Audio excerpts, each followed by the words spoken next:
Assalamualaikum warahmatullahi wabarakatuh. Perkenalkan, nama saya Bagus Adiwo dari Fakultas Teknik Prodi Sipil di Universitas Muhammadiyah Tangerang. Sekarang saya sedang berada di Reso Kampung Kecil yang berlokasi di Puri Kembangan, Jakarta Barat. Simak terus videonya ya teman-teman agar bisa dipahami bersama. Struktur bambu sangat populer dalam konstruksi ramah lingkungan. Bambu adalah bahan yang kuat, ringan, dan dapat diperbarui.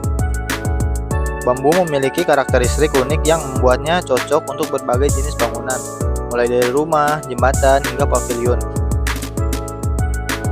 Struktur bambu biasanya terdiri dari batang-batang bambu yang disusun dan diikat menjadi rangka bangunan. Bambu memiliki kekuatan tarik yang tinggi sebanding dengan baja, serta daya tekan yang kuat, sehingga cocok digunakan sebagai elemen struktural. Bambu biasanya digunakan dalam bentuk asli atau setelah melalui sedikit pengolahan.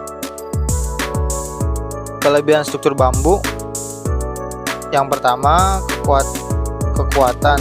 Bambu memiliki serat yang panjang dan kuat sehingga mampu menahan beban yang berat. Yang kedua, ringan. Karena ringan, bambu mudah dipindahkan dan dirakit. Yang ketiga, ramah lingkungan. Bambu tumbuh cepat dan dapat diperbarui dengan cepat.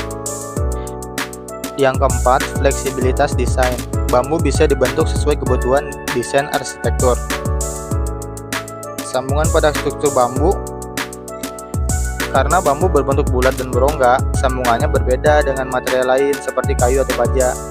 Sambungan pada struktur bambu sangat penting untuk memastikan kekokohan dan stabilitas bangunan. Beberapa teknik sambungan yang umum digunakan per bambu adalah: yang pertama, sambungan ikat atau lasing, menggunakan tali atau kawat untuk mengikat dua batang bambu pada titik sambungan. Ini adalah cara yang paling sederhana dan umum, sering digunakan untuk konstruksi sementara atau struktur yang ringan. Yang kedua, penyisipan atau inserting. Salah satu ujung bambu dimasukkan ke dalam rongga ujung bambu yang lainnya. Sambungan ini diperkuat dengan pasak atau lem. Yang ketiga, penggunaan pasak atau pin joint.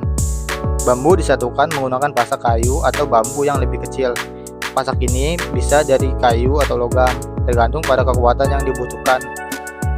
Yang keempat, sambungan tipe sendi, menggunakan sendi khusus untuk menyatukan batang bambu dalam berbagai sudut. Sendi ini bisa terbuat dari logam atau kayu yang dirancang khusus agar sesuai dengan bentuk bambu. Atap pada struktur bambu. Atap pada bangunan bambu bisa menggunakan berbagai material tergantung pada tujuan, estetika, dan ketersediaan bahan di sekitar lokasi pembangunan. Beberapa pilihan atap pada struktur bambu antara lain: yang pertama, atap rumbia atau daun. Daun rumbia atau alang-alang atau nipah sering digunakan karena memberikan tampilan alami dan mudah ditemukan di daerah tropis. Atap ini cukup sejuk dan tahan terhadap panas. Yang kedua, atap genteng tanah liat. Untuk bangunan yang lebih permanen, atap genteng tanah liat bisa digunakan karena lebih awet dan tahan terhadap cuaca. Bambu yang lebih tebal dapat digunakan sebagai rangka penyangga. Yang ketiga, atap sirap bambu. Bambu bisa diolah menjadi sirap dengan cara membelah batang bambu dan meratakan permukaannya. Ini menciptakan lapisan atap yang tahan lama dan alami. Yang keempat, atap polikarbonat atau kaca. Untuk bangunan modern yang menginginkan pencahayaan alami, atau polikarbonat atau kaca bisa dipasang pada rangka bambu. Material ini memungkinkan sinar matahari masuk, tetapi perlu diperhatikan khusus untuk pemasangan agar sambungan dengan bambu tetap kuat. Penggunaan pada struktur bambu di sini menggunakan space frame atau rangka ruang. Penggunaan space frame pada bangunan bambu atau rangka ruang pada bangunan bambu membawa beberapa kelebihan yang signifikan, terutama untuk struktur yang membutuhkan kekuatan dan kestabilan lebih tinggi. Space frame merupakan struktur tiga dimensi yang terdiri dari elemen-elemen linear yang saling terhubung dan membentuk pola geometris, biasanya segitiga atau tetrahedron. Meskipun umumnya space frame terbuat dari baja atau logam, konsep ini juga bisa diterapkan pada konstruksi bambu.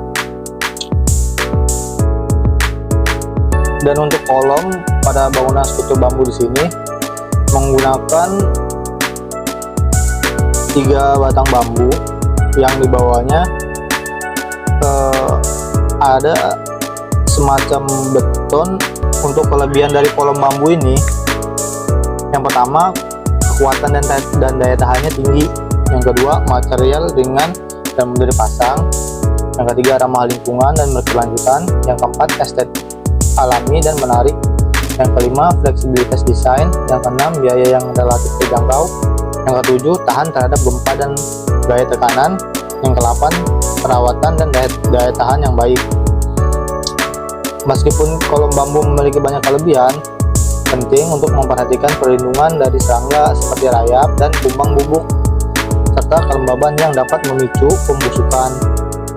Pengawetan dapat diperlakukan bahan yang tepat, seperti perendaman dalam larutan pengawet alami dapat meningkatkan daya tahan kolom bambu terhadap berbagai faktor lingkungan. Secara keseluruhan, kolom atau tiang bambu menawarkan solusi struktural yang kuat, ramah lingkungan, dan estetik untuk bangunan, menjadikannya pilihan yang sangat baik untuk berbagai proyek konstruksi, khususnya di daerah tropis ini. Baik teman-teman, itulah penjelasan dari saya terkait dari struktur bambu ini. Terima kasih buat yang sudah menonton sampai habis. Saya izin pamit. Wassalamualaikum warahmatullahi wabarakatuh.